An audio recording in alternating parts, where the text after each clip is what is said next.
sebuah proyek pencakar langit yang digadang-gadang akan menjadi ikon kemewahan baru di kota. Bagi Budi, Joko, Slamet, Parjo, dan Udin, 5 sekawan kuli bangunan, pemandangan gedung yang baru seperempat jadi, itu adalah janji akan sesuap nasi, selembar rupiah, dan harapan akan masa depan yang lebih baik. Terlepas dari kondisi kerja yang brutal dan terkadang tak manusiawi, Budi, dengan punggung yang mulai membungkuk oleh usia dan kerja keras, selalu menjadi juru bicara kelompok. Usianya sudah kepala 5, rambutnya memutih di sana-sini. Namun semangatnya tak pernah padam. Ia memiliki istri dan 3 anak di desa yang menanti kiriman setiap akhir bulan.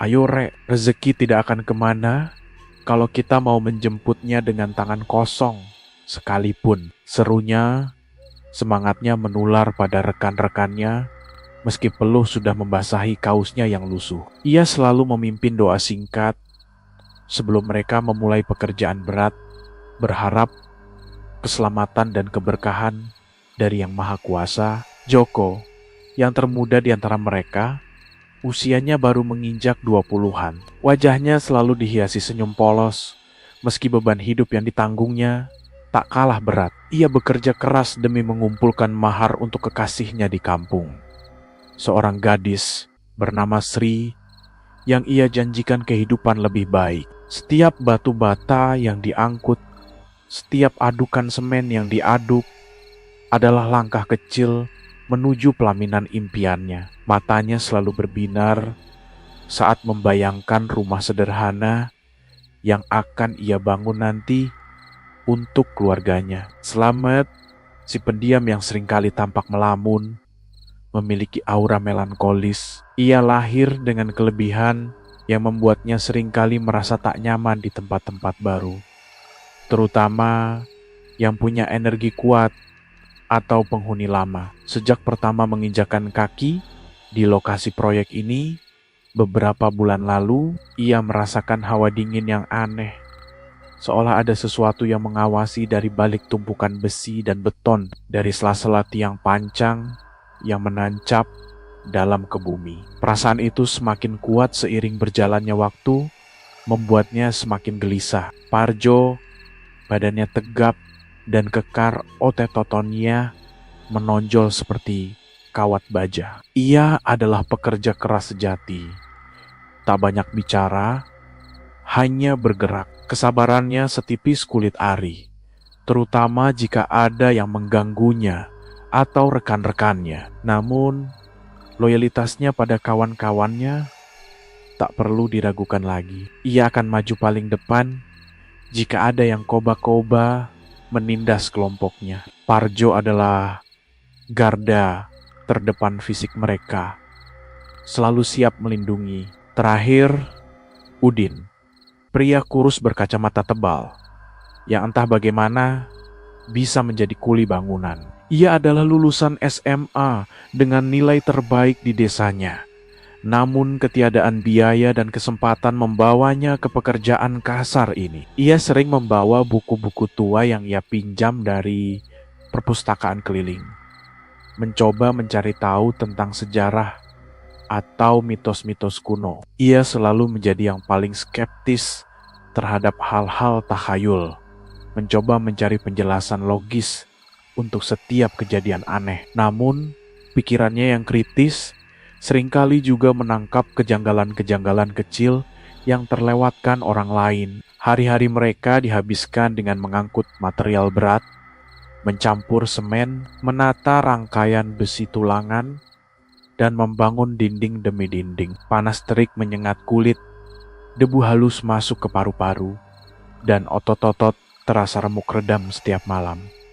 Namun, tawa dan canda selalu menjadi pelepas lelah. Mereka berbagi bekal sederhana, mengeluh tentang mandor yang cerewet, dan bercerita tentang impian-impian sederhana mereka di tengah riuhnya suara pembangunan yang tak pernah berhenti. Slamet sesekali melirik ke arah fondasi utama apartemen yang menjulang tinggi, seolah tak ada habisnya. Rasanya, bangunan itu seperti haus akan sesuatu, suatu energi yang bukan berasal dari beton dan besi. Perasaan itu semakin kuat ketika ia melihat beberapa pekerja lain tiba-tiba sakit demam tinggi tanpa sebab yang jelas, atau kesalokon-kesalokon kecil yang aneh sering terjadi, seperti tali kerekan putus mendadak atau dinding yang runtuh sendiri. Perasaanku gak enak, Budi, bisiknya suatu sore saat mereka berlima beristirahat di bawah pohon mangga tua yang tersisa di sudut proyek bangunan ini. Seperti ada yang minta tumbal. Budi hanya tersenyum kecut sambil mengusap peluh di dahinya. "Ah, kau ini, Matt, jangan aneh-aneh. Namanya juga proyek besar, pasti ada saja rintangannya. Banyak arwah penunggu mungkin. Yang penting kita kerja jujur, cari rezeki halal, jangan dibuat mikir yang macam-macam." Namun, di dalam hati, bahkan Budi yang paling rasional pun merasakan getaran aneh yang sama. Langit di atas apartemen Puri Indah memang tampak terlalu biru, terlalu cerah, seolah menyembunyikan sesuatu yang gelap dan kelam di baliknya. Sebuah rahasia yang terkubur dalam-dalam di bawah pondasi betonnya. Beberapa minggu berlalu, pekerjaan semakin intens dan target penyelesaian proyek dipercepat, membuat para kuli bangunan bekerja jauh lebih keras dari biasanya. Gaji lembur memang menggiurkan, namun kelelahan yang terakumulasi mulai menggerogoti fisik dan mental mereka. Kejanggalan-kejanggalan yang Slamet rasakan semakin menjadi-jadi, seolah alam semesta ingin menyampaikan pesan kepadanya. Suatu malam, saat mereka berlima tidur di barak, sementara yang pengap dan lembab, Slamet terbangun oleh suara bisikan samar. Ia menajamkan pendengarannya, bukan bisikan angin, melainkan suara berat, seperti gumaman mantra kuno yang datang dari arah fondasi utama. Ia merinding, bulu kuduknya berdiri, namun rasa penasaran lebih kuat dari ketakutannya. Perlahan, ia mengendap-endap keluar barak, mengikuti sumber suara yang semakin jelas terdengar. Di dekat fondasi, di bawah rembulan yang redup dan tertutup awan tipis, Slamet melihat siluet beberapa orang berjubah hitam. Mereka mengelilingi sebuah sesajen aneh dengan dupa mengepul dan aroma kemenyan yang menusuk hidung begitu kuat hingga membuat kepala pusing. Di tengah sesajen itu tergeletak seekor kepala kambing hitam dengan darah yang masih segar dan menggenang di atas daun pisang. Slamet terkesiap, jantungnya berdebar kencang. Memukul-mukul rusuknya, ia tahu apa artinya ini, sebuah ritual tumbal. Ia segera kembali ke barak. Napasnya terengah-engah, tubuhnya gemetar hebat, mengguncang tubuh Budi yang sedang terlelap dengan panik. "Budi, Budi, bangun!" bisiknya. Suaranya tercekat di tenggorokan.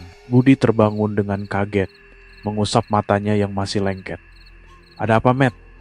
Kau mimpi buruk sampai segitunya?" "Tidak, Budi, bukan mimpi, bukan. Aku melihat orang-orang berjubah. Mereka melakukan ritual di fondasi. Ada kepala kambing hitam, Budi, berlumuran darah." Slamet menceritakan apa yang dilihatnya dengan suara bergetar dan terbata-bata. Ketakutan terpancar jelas di wajahnya. Budi awalnya tak percaya. "Kau pasti mengigau. Matt sudah sana tidur lagi. Mungkin cuma bayangan." Namun raut wajah Slamet yang pucat dan gemetar membuatnya ragu. Apa iya seaneh itu? Gumamnya mulai merasa tak nyaman. Keesokan harinya, Udin yang biasanya skeptis menemukan sehelai kain hitam terikat di salah satu tiang panjang. Kain itu bertuliskan aksara yang tak ia kenali, sebuah goresan aneh yang bukan berasal dari bahasa manusia biasa. Namun ia yakin itu bukan sembarang tulisan atau coretan iseng.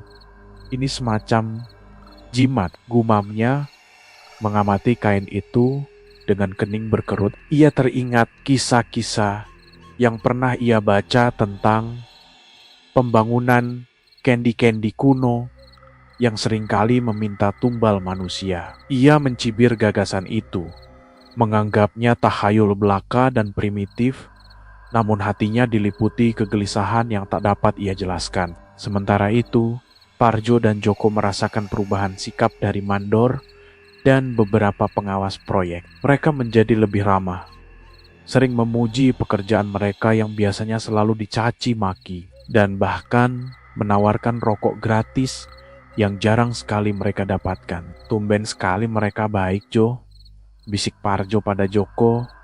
Curiga, biasanya kalau tidak dicaci, ia dihina habis-habisan. Joko hanya mengangguk, senang mendapatkan perhatian dan sebungkus rokok gratis. Mungkin mereka sadar kalau kita ini pekerja keras, Mas Parjo.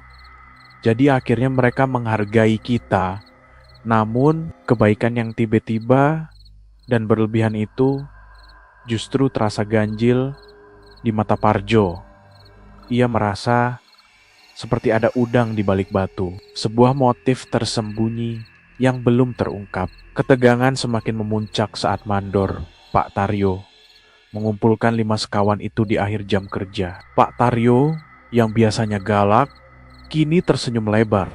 Senyum yang anehnya tidak sampai ke matanya. Kalian berlima ini pekerja terbaik di proyek ini. Rajin, kuat, dan loyal, katanya dengan nada memuji yang berlebihan. Budi, Joko, Slamet, Parjo, dan Udin saling pandang, heran dengan pujian yang tak biasa itu. Mereka tidak pernah mendapatkan perlakuan istimewa seperti ini. Ada tugas khusus untuk kalian, lanjut Pak Taryo. Suaranya pelan dan penuh janji manis. Sesuatu yang sangat rahasia dan penting, tidak boleh ada yang tahu. Jika kalian berhasil menyelesaikannya, gajinya akan 3 kali lipat dari gaji bulanan kalian. Bahkan mungkin lebih. Bagaimana? Mata Joko langsung berbinar-binar.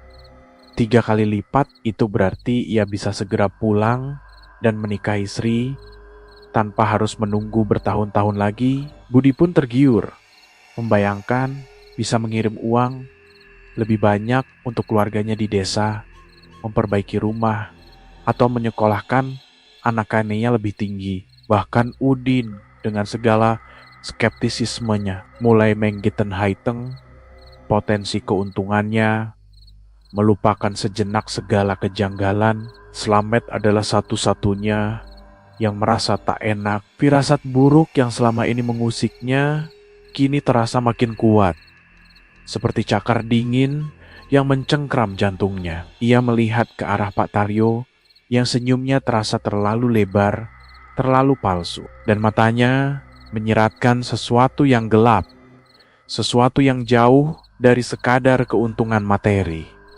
Tumbal, bisikan Slamet dalam hati. Kali ini bukan kambing hitam yang diminta. Malam harinya, kelima kuli bangunan itu berdiskusi di barak yang remang-remang. Semuanya kecuali Slamet sangat antusias dengan tawaran Pak Taryo. Godaan uang yang begitu besar membuat mereka melupakan sejenak segala keanehan yang terjadi. Gila, 3 kali lipat Budi, seru Joko. Tak bisa menyembunyikan kegembiraannya yang meluap-luap. Aku bisa langsung pulang dan melamar Sri. Akhirnya impianku tercapai. Budi mengangguk, tampak berpikir keras. Tawaran ini memang aneh dan mencurigakan. Tapi, kapan lagi kita dapat kesempatan seperti ini? Lagi pula, kalaupun ada apa-apa, kita kan berlima. Kita bisa saling menjaga. Udin, meski masih skeptis, mencoba mencari sisi logisnya. Mungkin ini proyek rahasia yang sangat sensitif, atau ada masalah teknis yang butuh tenaga ekstra dan keahlian khusus di luar jam kerja. Developer sebesar ini pasti punya banyak uang untuk menggaji kita lebih tinggi demi kerahasiaan. Parjo, hanya mengangguk setuju dengan Budi dan Joko.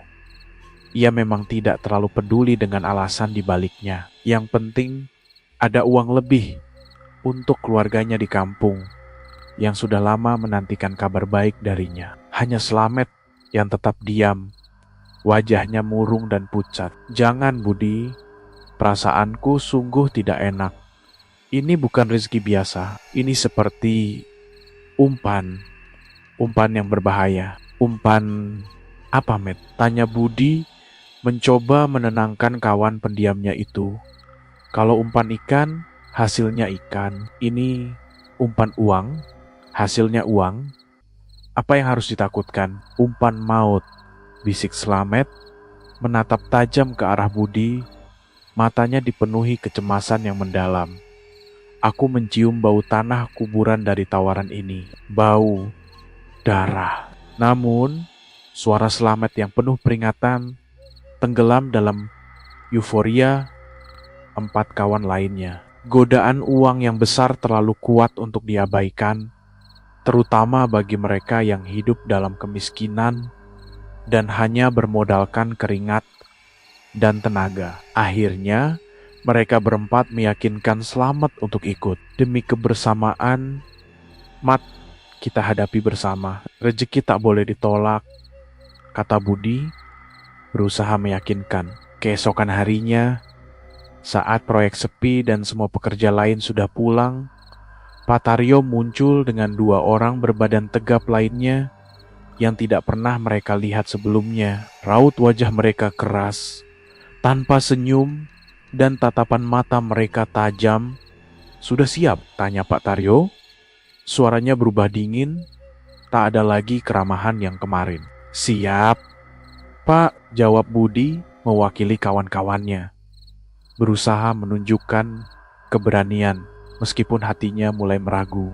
Mereka berlima digiring menuju ke sebuah lift barang yang jarang digunakan, terletak di sudut terpencil proyek. Lift itu terlihat tua dan berkarat, mengeluarkan suara derit yang menyeramkan saat mulai bergerak. Lift itu membawa mereka turun jauh ke bawah tanah, melewati lapisan-lapisan fondasi beton yang tebal. Semakin dalam mereka turun, udara semakin dingin dan lembab. Bau tanah basah bercampur aroma aneh menyeruak, seperti lumut, besi berkarat, dan entah kenapa, bau darah kering yang samar. Lampu di dalam lift berkelip-kelip, menambah kesan menyeramkan dan mencekam. "Kita mau kemana, Pak?" tanya Joko, mulai merasa cemas dan gelisah.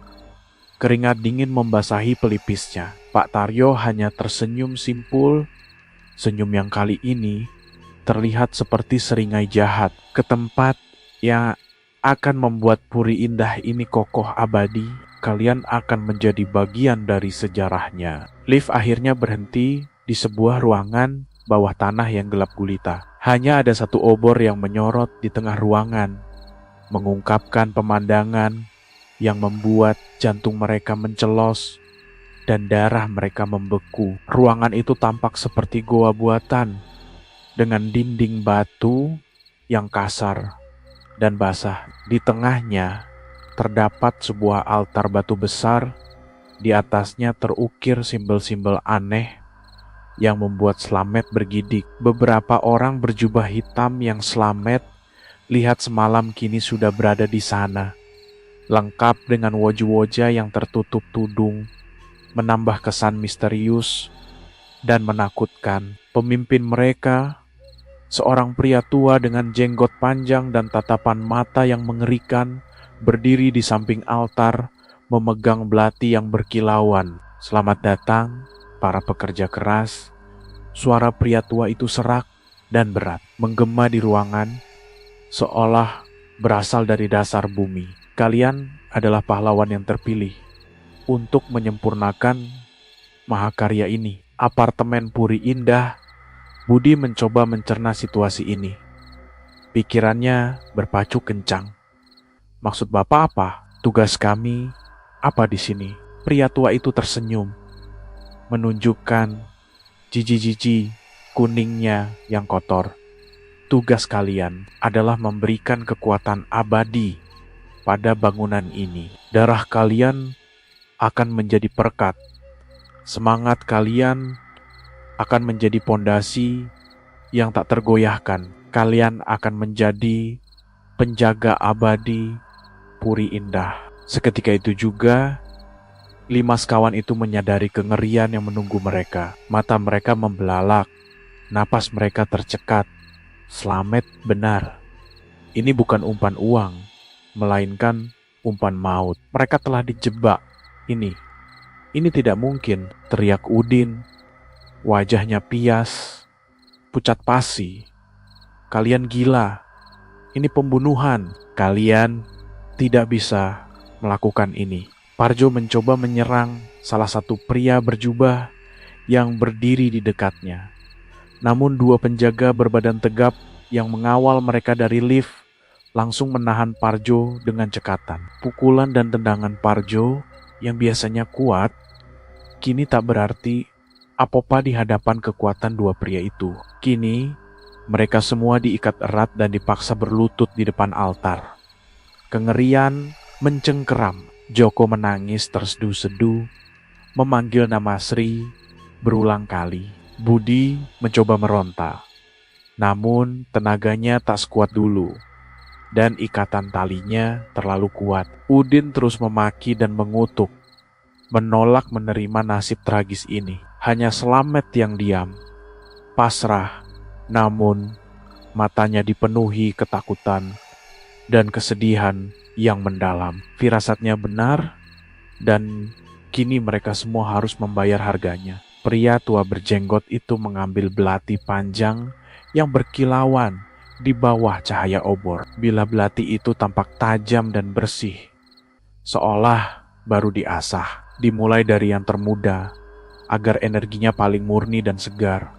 Joko, yang masih terisak dan gemetar, menjadi target pertama. Ia memejamkan mata erat-erat. Jeritan pilu Joko memecah keheningan gua bawah tanah itu, menggema memantul di dinding batu yang lembab dan dingin. Belati yang dipegang pria tua berjenggot menembus dadanya dengan kejam, tepat di jantungnya. Darah merah segar memuncrat, membasahi altar batu dan jubah hitam para pelaku ritual. Mata Joko terbelalak, menatap langit-langit gua yang gelap seolah mencari pertolongan yang tak pernah datang. Sebelum akhirnya pandangannya kosong dan tubuhnya terkulai lemas. Tri, nama kekasihnya, adalah gumaman terakhirnya yang samar sebelum nyawanya melayang. Ketiga kawan lainnya, Budi, Parjo, dan Udin,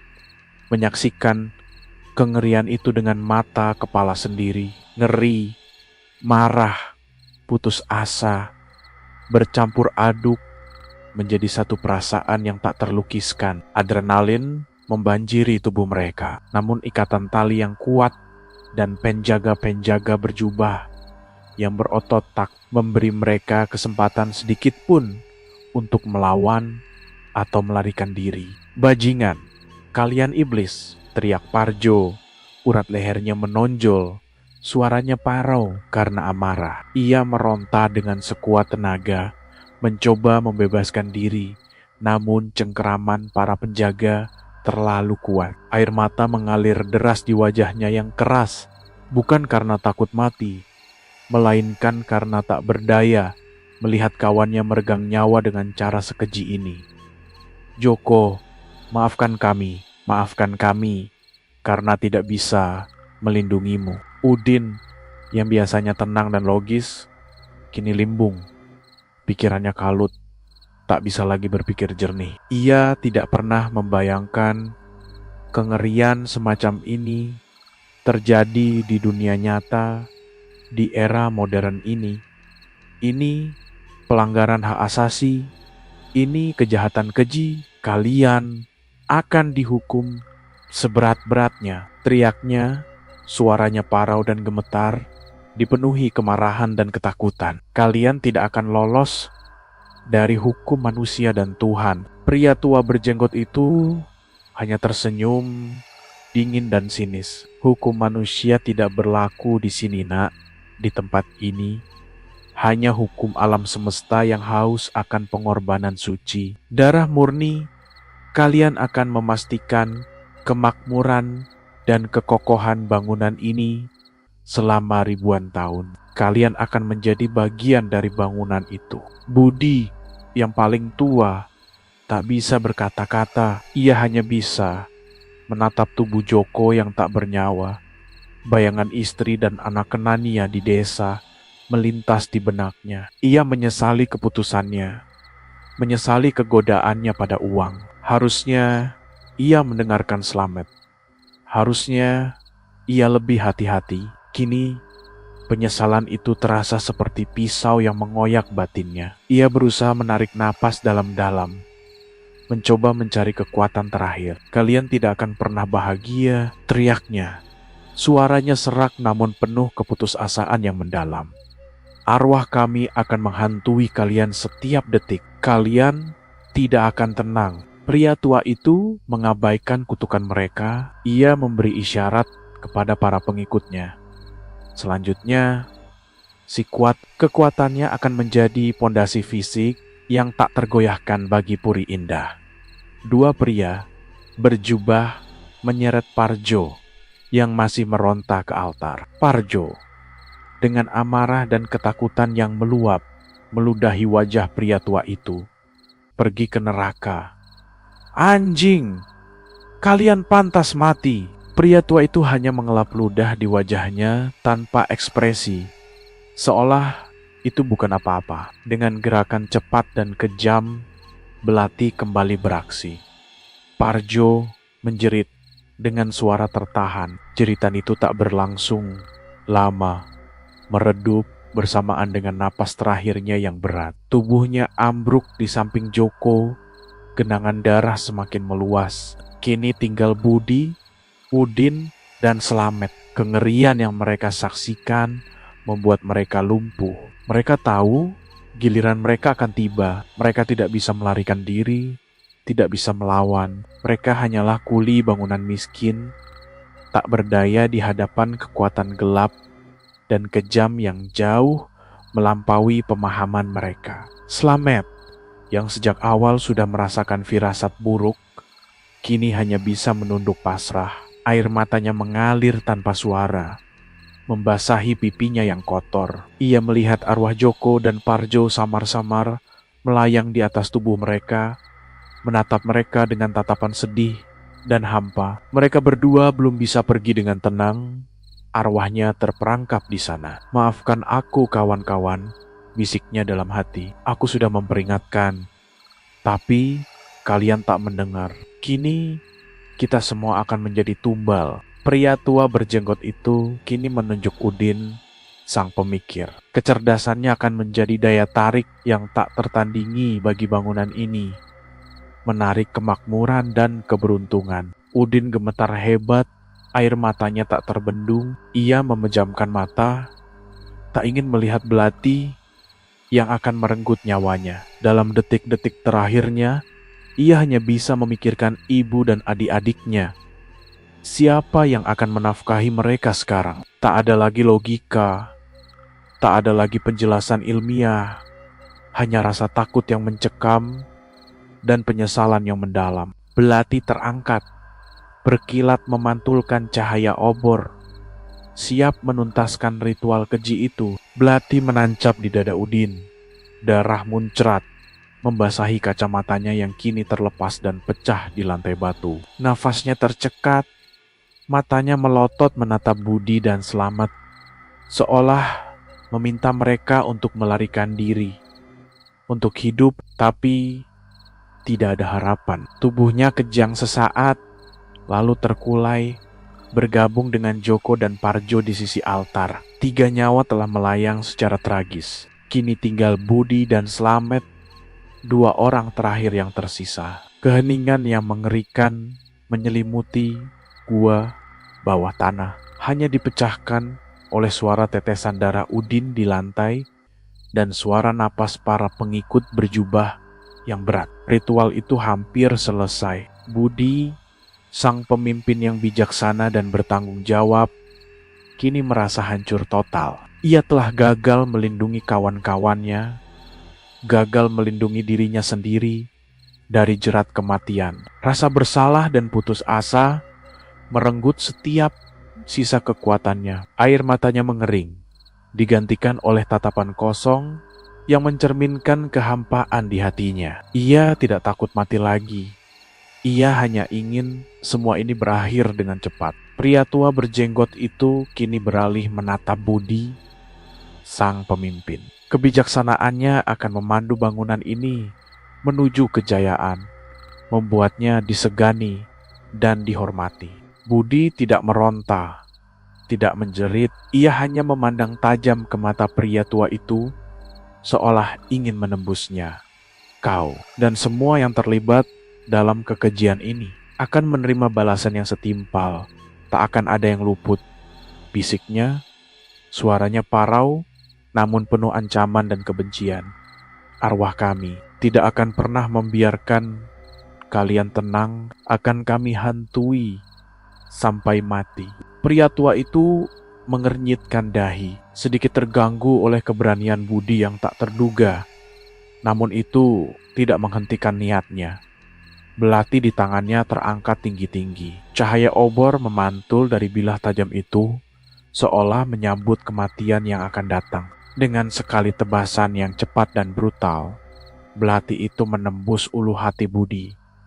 Tubuhnya tersentak, lalu terhuyung dan ambruk di atas altar, bergabung dengan ketiga koen-koannya yang sudah tak bernyawa. Darahnya mengalir, membentuk genangan merah di permukaan batu yang kini sudah basah oleh darah mereka. Kini hanya Slamet yang tersisa, si pendiam, si perasa yang sejak awal telah mencium bau kematian. Ia menatap keempat kawannya yang terbujur kaku di altar.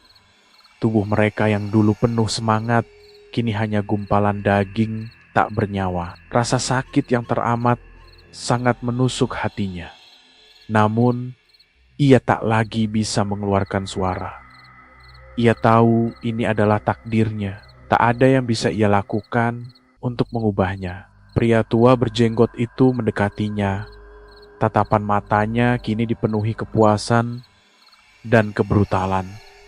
Dan kau, si perasa, intuisi, dan kepekaanmu akan menjadi radar spiritual. Menjaga bangunan ini dari segala mara bahaya, membuatnya aman dan damai. Slamet hanya bisa menatap pria tua itu. Ia tidak memohon ampun, ia tidak berteriak, ia hanya menghela napas panjang, pasrah menerima nasibnya. Dalam hati, ia membayangkan wajah ibunya di desa dan berdoa semoga arwah mereka berlima bisa menemukan kedamaian dan membalas dendam pada para pelaku keji ini. Belati di tangan pria tua itu kembali terangkat. Kali ini tidak ada jeritan, hanya desahan berat dari Slamet, lalu keheningan total yang memekakkan telinga. Tubuhnya ambruk, darahnya menyiram lantai, bercampur dengan darah keempat sahabatnya. 5 nyawa, 5 impian, 5 harapan, semuanya padam di bawah tanah, menjadi tumbal keji untuk sebuah kemewahan yang tak berperasaan. Para pria berjubah hitam mulai melantunkan mantra-mantra dalam bahasa kuno. Asap kemenyan semakin pekat memenuhi ruangan. Mereka menuangkan sejenis cairan keemasan ke atas tubuh kelima kuli bangunan yang tergeletak. Cairan itu meresap ke dalam tanah, seolah membenamkan arwah mereka lebih dalam lagi ke dalam fondasi. Setelah ritual selesai, pria tua berjenggot itu mengangguk puas. Apartemen Puri Indah kini terlindungi oleh kekuatan abadi. Tak ada yang bisa meruntuhkannya, tak ada yang bisa mengalahkannya. Darah para kuli ini telah menyatu dengan fondasinya, menjadikannya kokoh dan berkuasa, seolah tak pernah ada yang terjadi. Para pengikutnya membungkuk hormat. Bau anyir darah dan kemenyan memenuhi ruangan. Mereka segera membereskan sisa ritual, menyingkirkan jasad-jasad tak bernyawa ke sebuah lubang tersembunyi yang telah disiapkan di sudut ruangan, lalu menyemennya rapat-rapat, memastikan tak ada jejak yang tersisa. Seolah tak pernah ada 5 orang kuli bangunan yang bekerja keras, bermimpi, dan akhirnya dikorbankan demi nafsu segelintir manusia serakah. Di atas tanah, pembangunan apartemen Puri Indah berlanjut menjulang tinggi ke angkasa, megah dan angkuh, tanpa ada yang tahu rahasia kelam yang terkubur jauh di bawah fondasinya. Setahun berlalu, apartemen Puri Indah berdiri megah, menjulang tinggi, menembus langit kota. Upacara peresmian berlangsung meriah dan mewah, dihadiri oleh para pejabat tinggi, pengusaha kaya, dan selebriti papan atas. Proyek itu dinyatakan sukses besar.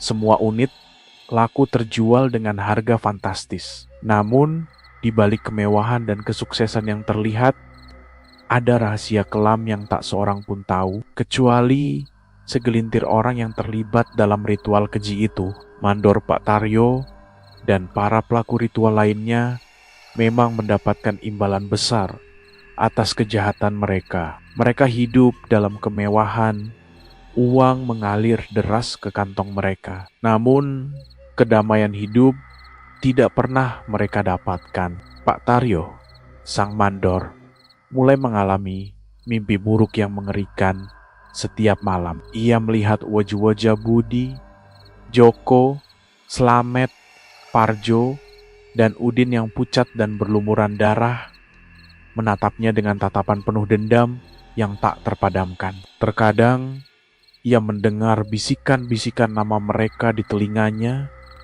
Bahkan saat ia terjaga di siang hari, kesehatan mentalnya memburuk drastis.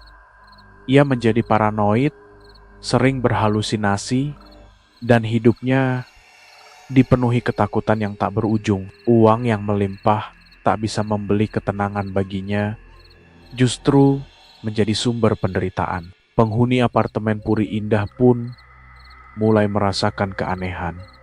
Awalnya hanya desas-desus, suara ketukan aneh di dinding, bayangan-bayangan yang melintas cepat di koridor sepi, suhu ruangan yang tiba-tiba dingin membekukan di waktu-waktu tertentu tanpa sebab yang jelas. Beberapa penghuni melaporkan melihat penampakan 5 sosok kuli bangunan yang berlumuran semen dan debu, berjalan mondar-mondir di area konstruksi yang sudah jadi, atau di sekitar lift barang yang dulu membawa mereka ke liang maut. Mereka terlihat bekerja keras, seolah belum menyadari bahwa mereka telah tiada. Lift barang itu sendiri seringkali bergerak naik turun sendiri, atau pintunya terbuka lalu tertutup dengan sendirinya.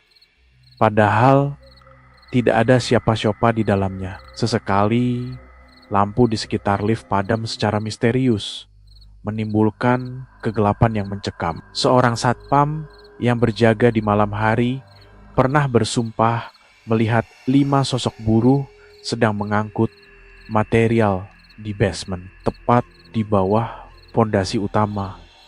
Padahal area itu sudah disemen rapat dan tak ada kegiatan pembangunan lagi. Saat ia mendekat, kelima sosok itu menghilang bagai ditelan bumi, meninggalkan bau anyir yang samar-samar. Kejadian-kejadian ini membuat beberapa satpam lain mengundurkan diri, tak sanggup menahan teror yang tak kasat mata. Apartemen Puri Indah, yang seharusnya menjadi simbol kemewahan dan modernitas, kini perlahan-lahan diselimuti aura horor. Bisikan arwah kuli bangunan yang dikorbankan itu terus menggema, menuntut keadilan, menuntut balasan. Mereka menjadi tumbal abadi, penjaga abadi, namun bukan penjaga yang melindungi, melainkan penjaga yang mengutuk dan menghantui. Developer proyek yang awalnya sangat bangga dengan keberhasilannya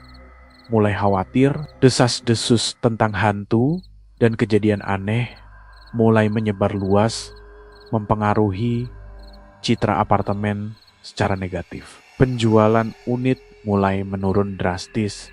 Bahkan ada beberapa penghuni yang memutuskan untuk pindah karena tidak tahan dengan gangguan spiritual yang mereka alami setiap hari. Bangunan itu mungkin berdiri kokoh secara fisik, namun secara spiritual ia rapuh dan dikutuk. Darah 5 nyawa yang dikorbankan telah menyatu dengan fondasinya, bukan untuk memberi kekuatan, melainkan untuk menebarkan kutukan yang tak berkesudahan. Kutukan yang akan terus menghantui setiap sudut apartemen Puri Indah, mengingatkan semua orang akan harga yang harus dibayar demi sebuah kemewahan yang dibangun di atas penderitaan dan darah manusia. Budi, Joko, Slamet, Parjo, dan Udin mungkin telah tiada.